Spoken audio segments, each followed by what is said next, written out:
이 시간 누가복음 8장 40절에서 56절 말씀에 근거하여 차별 없이 주시는 선물이라는 제목으로 하나님의 말씀을 나누고자 합니다. 누가복음에서 누가가 보고한 예수님의 행적들을 가만히 살펴보면 누가는 예수님께서 행하신 사건 속에 등장하는 두 인물 또는 두 그룹을 내세워 비교 대조함을 통해서 독자들로 하여금 예수님의 사역의 본질과 하나님의 뜻, 하나님의 나라를 잘 이해할 수 있도록 돕습니다. 예를 들어 앞서 살펴본 이야기들을 주목해 보면 앞서 누가복음 7장 1절에서 17절에 백부장의 종을 고친 사건과 나인성 과부의 아들을 고친 사건을 누가는 비교 대조합니다. 자세히 살펴보면 이 백부장과 과부, 백부장에게 기적을 일으켰던 그 지역은 가버나움입니다. 그리고 과부에게 기적을 일으켰던 그곳은 나인성입니다. 이 백부장의 출신은 이방인이었죠. 과부의 출신도 역시 이방인입니다. 근데 특징이 있다면 이 백부장은 사회적으로 강자입니다.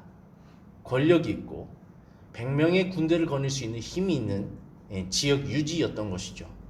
반면 과부는 약자입니다.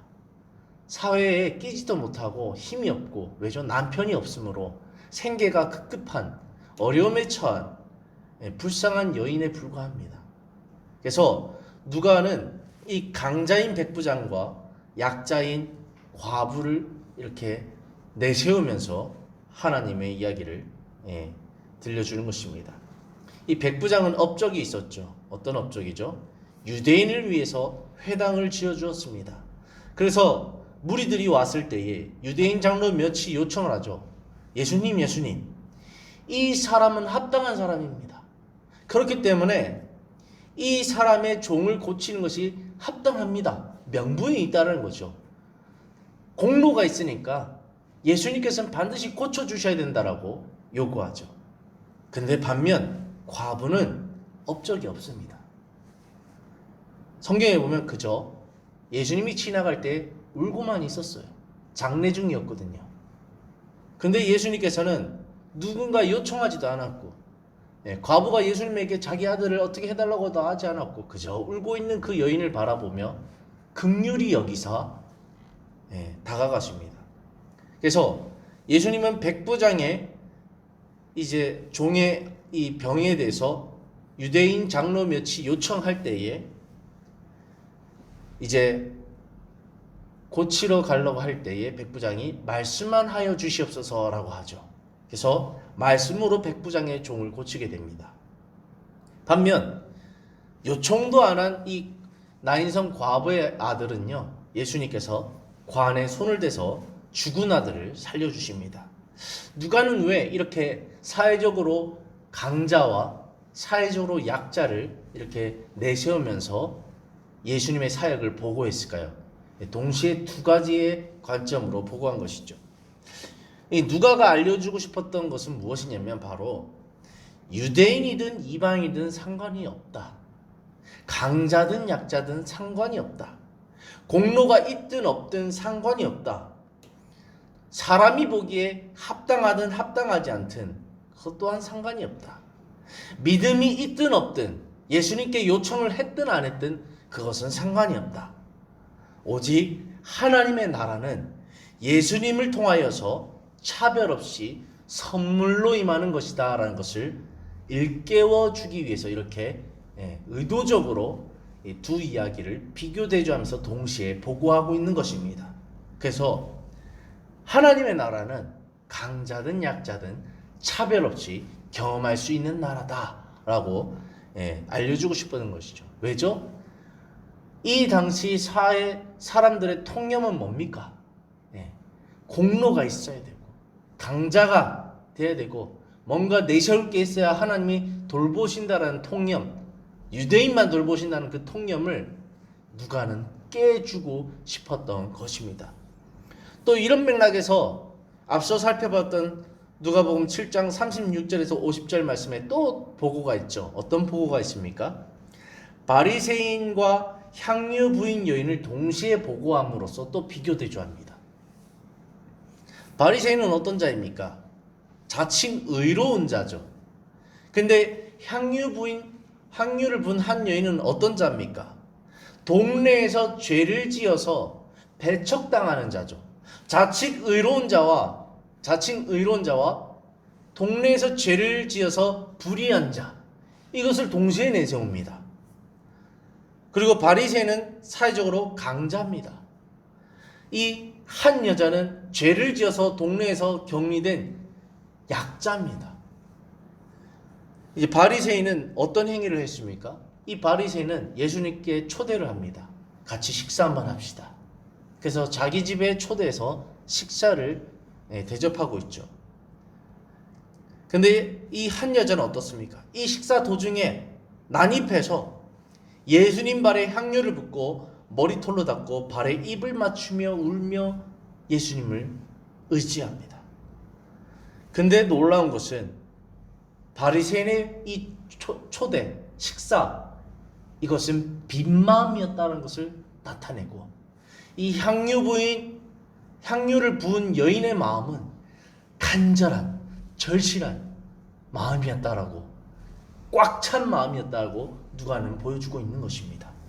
그래서 바리새인의 식사는 무의미한 식사에 불과했고 하나님의 나라를 경험하지 못한 식사에 불과했다라고 보고하고, 이 향유를 부인 여인의 이 행위는 죄를 용서받고 구원을 받음으로써 하나님의 나라를 경험했다라고 이렇게 보고하고 있는 것이죠.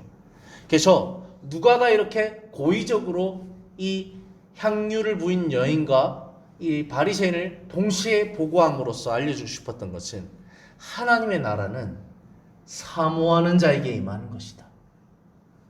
마음 없이 그저 예수님을 초청해서 예수님 앞에 허례허식을 하고 또 뒤로서는 예수님을 시험하고자 하는 그 마음, 그런 마음에게는 하나님의 나라가 임하지 않고 오히려 사회적으로 죄인이라 취급받는 여자가 정성을 다하여 마음을 다하여 사모하는 마음으로 예수님 앞에 나왔을 때 하나님의 나라는 임했던 것이다라고 누가는 보고하고 있는 것입니다. 같은 맥락으로 오늘 본문이 존재합니다. 오늘 본문 누가복음 8장 40절에서 56절 말씀 또한 누가가 이 두 인물을 내세워서 비교 대조합니다. 한편은 회당장이라는 권력을 가진 야이로, 그리고 한편으로는 아무런 힘이 없는 약자, 여인, 이름 모를 여인입니다. 회당장 야이로는 이름이 있지만 오늘 본문에 이 여인은 이름조차 거론되지 않습니다. 회당장은 사회적으로 강자죠. 그러나 이 여인은 사회적으로 약자입니다. 이 야이로는요, 특징이 있는데 52절에 보면 모든 사람에게 인정받는 자였습니다. 반면 이 한 여인은요 12년 동안 혈루증을 앓아옴으로써 사회에서 배척당하는 자였습니다. 유대 사회는요 질병은 곧 죄를 지은 자에게 임하는 것이기 때문에 죄인은 이 언약 공동체에 낄 수가 없습니다. 그래서 나병 환자나 어떤 질병을 걸린 사람들은 그 사회에서 배척당하고 다른 곳에서 생활을 하는 것을 보게 되어집니다. 이처럼 이 유대 사회에서 배척당하고 정말 힘이 없는, 정말 사람 구실을 할 수 없는 그런 또 한 여인에 불과한 이 어려움에 처한 모습을 볼 수 있습니다. 모든 사람에게 환대를 받는 자와 모든 사람에게 배척을 당하는 자의 이 동시에 내세우면서 누가는 보고하고 있습니다. 야이로가 예수님을 찾은 이유는 무엇이었을까요? 그것은 12살 된 외딸이 죽어가기 때문에 예수님께 도움을 요청하고 있는 것입니다. 이 한 여인이 예수님을 만나기 위해서 무리해서 끼지도 못하고 몰래 예수님 앞에 뒤로 가서 옷만 만지고 했던 이유는 무엇일까요? 12년 동안 알아온 그 혈루증을 예수님의 옷깃만 스쳐도 내가 혹시나 내가 낫지 않을까라는 그 소망, 간절한, 정말로 지푸라기라도 잡는 그 심정, 그 마음으로 예수님께 다가갔던 것이죠. 결과는 어떻습니까? 야이로가 죽었던 딸이 예수님의 능력으로 살아나게 됩니다. 이 혈루증 걸렸던 그 여인도 12년 동안의 고통에서 구원을 받게 되죠. 병이 고침을 받게 되죠. 결과적으로는 둘 다 하나님의 나라가 임하여서 그 문제가, 죽음의 문제도 질병의 문제도 해결받는 역사를 경험하게 됩니다. 그래서 누가는 이렇게 야이로와 이름 없는 한 여인을 동시에 내세우면서 알려주고 싶었던 것은, 하나님의 나라는 역시나 사모하는 모든 자에게, 예수님을 찾는 모든 자에게 임하는 것이다라는 것을 알려주고 싶었던 것입니다. 그래서 사회적으로 강자든 약자든 의인이든 죄인이든 공로가 있든 없든 하나님의 나라는 차별 없이 임한다, 이것을 일깨워주고 싶었던 것입니다. 사랑하는 성도 여러분, 누가가 기록한 예수님의 사건들 속에서 어떤 공통점을 느끼십니까? 누가는 이렇게 두 인물 또는 두 그룹을 비교 대조함을 통해서 당시 대중들이 가졌던 통념, 즉 하나님은 높은 자, 강한 자, 거룩한 자, 의로운 자, 공로가 있는 자, 대중의 지지를 받는 자, 그리고 무엇보다 유대인만을 돌보신다는 그 통념, 그 통념에 대해서 일침을 가하고 있는 것입니다. 하나님의 나라는 차별 없이 임하는 나라입니다. 예수님의 구원은 차별 없이 주시는 구원입니다. 당시 사람들이 판단으로 만들어 놓은 그 잣대를 초월하여서 하나님의 나라는 차별 없이 선물로 주어진다는 것을 강력하게 주장하고 싶었던 것입니다. 저는 오늘 설교를 준비하면서 지난날 나의 잣대로 타인을 비난하고 판단하고 정죄하고 배척했던 행위들에 대해서, 그리고 타인에게 임할 그 하나님의 나라를 나의 거짓된 의로 막아버린 그 행동들에 대해서 다시금 돌아보며 회개하는 시간을 가지게 되었습니다. 사랑하는 성도 여러분, 하나님의 나라는 사모하는 모든 자에게 차별 없이 임하는 선물입니다. 우리는 그것을 잊지 말아야 됩니다. 내 잣대로 저 사람은 안 돼, 이런 마음, 이런 행동으로 얼마나 차별 없이 임하는 하나님의 나라를 막고 있는지, 거기에 대해서 우리는 주목해 볼 필요가 있습니다. 말씀을 결론 짓겠습니다. 오늘 본문은 우리에게 누가 합당한 자인가, 누가 의인인가, 누가 믿음이 있는가, 누가 말씀을 많이 읽었는가, 누가 기도를 많이 했는가, 누가 전도를 많이 했는가, 누가 헌금을 많이 했는가, 이런 질문들에 대해서 아주 회의감을 갖게 합니다. 그게 뭡니까? 그게 뭐가 중요합니까? 오늘 본문 속의 메시지를 접할 때 우리는 드넓으신 하나님의 잣대를 직면하면서 그동안 우리의 좁은 잣대로 판단하고 주장하고 행했던 모든 행위들로 인해서 우리는 부끄러움에 빠질 수밖에 없습니다. 헌금을 많이 했으면 어떻고 안 했으면 어떻고, 전도를 많이 했으면 어떻고 안 했으면 어떻고, 동일하게 임하는 그 하나님의 나라를 우리의 잣대로, 당신은 기도를 조금밖에 안 했으니까 안 돼, 당신은 말씀을 조금밖에 안 읽었으니까 안 돼, 당신은 신앙생활을 조금밖에 안 했으니까 안 돼, 이런 우리의 잣대로 그에게 임할 하나님의 나라를 제한하는 우리의 그 태도, 거기에 대해서 우리는 경각심을 가져야 됩니다. 사랑하는 성도 여러분, 유대인이냐 이방인이냐, 높은 지위 사람이냐 낮은 지위의 사람이냐, 돈이 많냐 없냐, 남자나 여자냐, 이런 잣대, 이것보다 더 중요한 것은 바로 혈루증 여인과 같이 예수님만을 사모하는 마음입니다. 예수님만을 의지하는 마음입니다. 예수님만을 믿는 그 믿음입니다. 그러므로 모든 조건부, 모든 조건부. 저 사람은 합당합니다, 예수님. 그렇기 때문에 당신이 해주셔야 됩니다. 이런 조건부를 우리는 머리에서 삭제해야 됩니다. 혈루증년이 무슨 조건이 있겠습니까? 합당하겠습니까? 오히려 합당치 못한 자죠.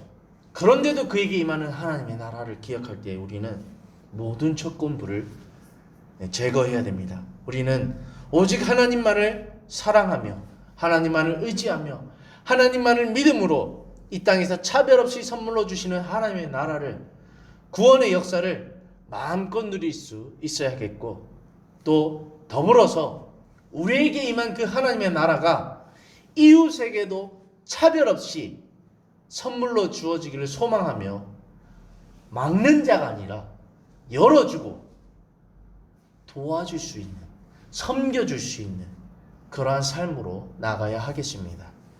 오늘 누가가 이렇게 보고하는 그런 핵심의 의도 가운데 우리에게 좋은 교훈이 되었으면 좋겠습니다. 기도하겠습니다. 하나님 아버지 감사합니다. 누가가 이렇게 사람이 보기에 합당한 자와 합당하지 않은 자를 동시에 내세우며, 그럼에도 불구하고 합당한 자에게도 하나님의 나라가 임하고 합당하지 않은 자에게도 하나님의 나라가 임하는 것을 보게 되어집니다. 그 이유는 사람이 보기에 합당했고 사람이 보기에 합당하지 않았기 때문입니다. 하나님 보시기에는 둘 다 합당한 자였기 때문입니다. 하나님, 우리의 어리석은 잣대를 버리게 하시고 저 넓은 하나님의 잣대를 바라보고 차별 없이 임하는 하나님의 나라, 선물로 주시는 그 하나님의 나라가 모두에게 임할 수 있도록 하나님의 나라를 위하여 섬기는 자들 될 수 있도록 주여 도와주시옵소서. 오늘도 우리 행복한교회 모든 권속들에게 하나님의 나라가 임하게 도와주시고, 우리 행복한교회 권속들에게 임한 그 하나님의 나라가 우리 행복한교회 권속들의 주변에 있는 이웃들에게도 퍼져나갈 수 있도록, 동일하게도 임할 수 있도록 주여 역사하여 주시옵소서. 주님께 이 모든 것을 부탁드리며 예수님의 이름으로 간절히 기도를 드립니다. 아멘. 기도하는 시간을 가지겠습니다.